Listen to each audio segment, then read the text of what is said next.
Good afternoon, everyone. I'm Emily. Today, I would like to give a talk on my master project, non-thermal inactivation of Listeria and E.coli in cheese. Before I start my presentation, I need to say I actually haven't finished the whole experiment yet. So in this presentation, I can only give the result that I get so far.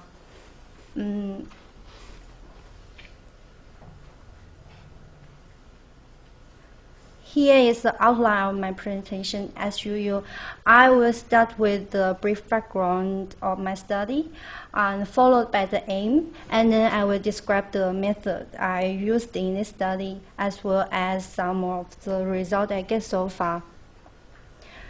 In the end, I will give the conclusion. Okay, I guess probably most of you guys love cheese. And cheese is a group of fermented milk-based food products. It is also one of the world's largest traded agricultural commodities. Every year, more than 15 million of cheese are produced over the world. In Australia, 400,000 of cheese are produced, and 12 kilograms of cheese are consumed per person annually. However, reported food-borne disease outbreaks related to the contaminated cheese has increased recently, with a number of 96 outbreaks and 1,666 units from 1998 to 2011. Most of these outbreaks are caused by raw milk cheese, which also means probably people become more interested in raw milk cheese. Another reason of the increased interest in raw milk cheese is the germicidal effects of the milk itself, and even though it is still contradictory at this stage. Cheese has been characterized as one of the safest food product in some literatures. However, it is ready-to-eat food products. That means it doesn't undergo any treatment to make sure its safety before its consumption. In addition, contamination of cheese with food-borne pathogens may occur at many stages, including the raw milk. Most of the contaminations are associated with the Listeria monocytogenes, Staphylococus aureus, Salmonella, and E.coli. In this study, we chose E.coli and Listeria as test bacteria because both of them are present in the raw milk. And they're also very dangerous. Pathogenic E.coli can cause several types of gastrointestinal disease, and the Listeria can cause listeriasis, and especially it's very dangerous for the pregnant woman and newborn baby. The aim of my study is to characterize the intrinsic nature of cheeses and provide a preliminary insight into inactivation kinetics of 3 strains of Listeria and E. coli at 3 different temperatures in cheeses, and compare observation to previous study for E. coli inactivation in fermented meats to assess whether the same inactivation mechanics apply. Okay, the procedure of my study are composed of 2 main parts. One part is the characterization of cheeses, and another part is inactivation study of Listeria and E. coli in cheese. For characterization of cheeses, a total of 52 cheeses are chosen, which includes 10 brown cheeses, 11 cheddar cheeses, and 8 mold ripened cheeses, 2 hard grinding cheeses, 5 semi-hard cheeses, 6 soft surface ripened cheeses, and 10 other types of cheeses.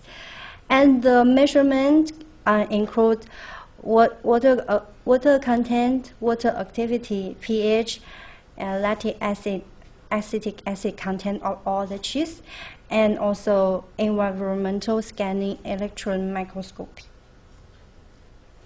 Here is a flow chart of the inactivation study. Basically, stationary phase of E. coli K12, M23 R31 and Listeria monocytogenes go to A, FWO40025 and Listeria inocula were inoculated on the cheddar cheese slide.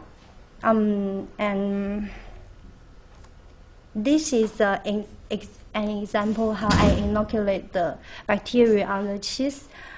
So 10 spots in total is 100 microliter of the bacteria inocular on the cheese, and then covered with another piece of cheese, become cheese sandwiches. And then all the sandwiches are incubated at 10, 20, and 25 degrees.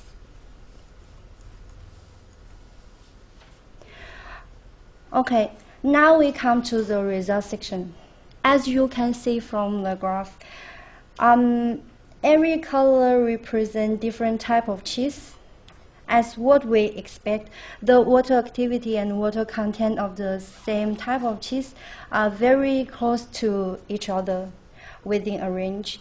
And different type of cheese actually have different range, except the water activity and of the cheddar cheese and the mold ripened cheese have the similar range. Specifically, the water activity of soft surface ripened cheese is the highest, while brand cheese have the highest water content.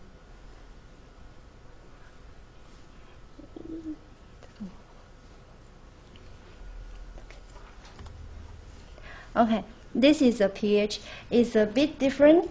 Brand cheese have the lowest pH value. Again, soft surface ripened cheese and mold ripened cheese are similar, sharing the big range and the highest pH value. And all the rest type of cheese have very similar range of pH value. The measurement of the lactic acid and acetic acid content of the cheese actually haven't finished yet, so it's not included in this presentation. Okay, here are some of the representative ESEM cheese pictures. As you can see, they look quite different. Every type of cheese looks quite different in terms of the pores and the structure. Some of them maybe like this one looks, maybe you feel it's not clear. It's because it's very smooth, so it's a bit hard to focus. And now the interesting thing is, among all the cheese that I've done so far, I only found bacteria in one type of cheese picture, which is brie cheese. And can see here, it's a lot of bacteria, and it looks a bit disgusting for me. And maybe the structure is easier for the bacteria to attach, I guess. Here is the inactivation response of the Listeria and E. coli in cheese. As you can see, the response of different strains of Listeria looks similar at different temperature. However, the three strains of E. coli response different from others at different temperatures. This is clearer.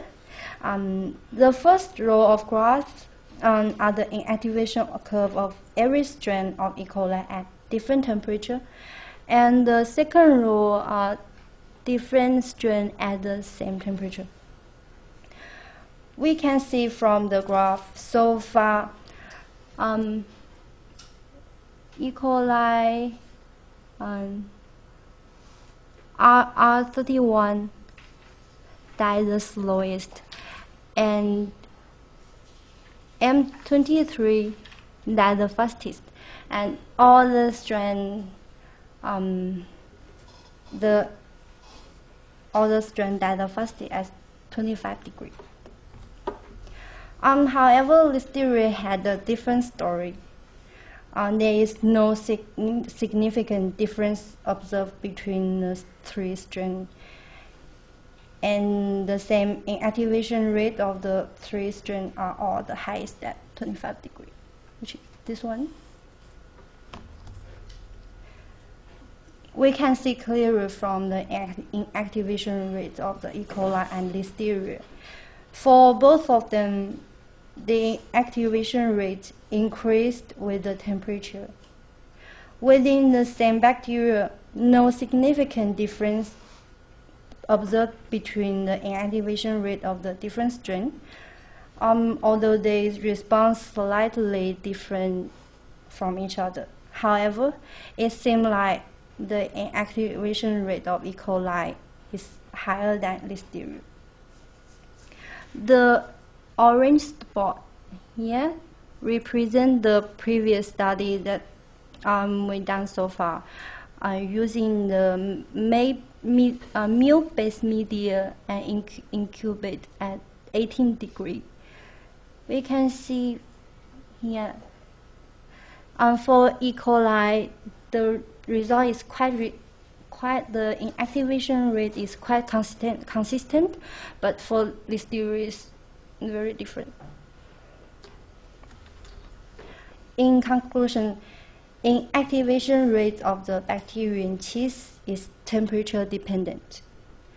Inactivation rate of E. coli appears to be faster than that of Listeria monocytogenes, but as I mentioned before, the experiment still going on, so we need to wait for longer to see how it works.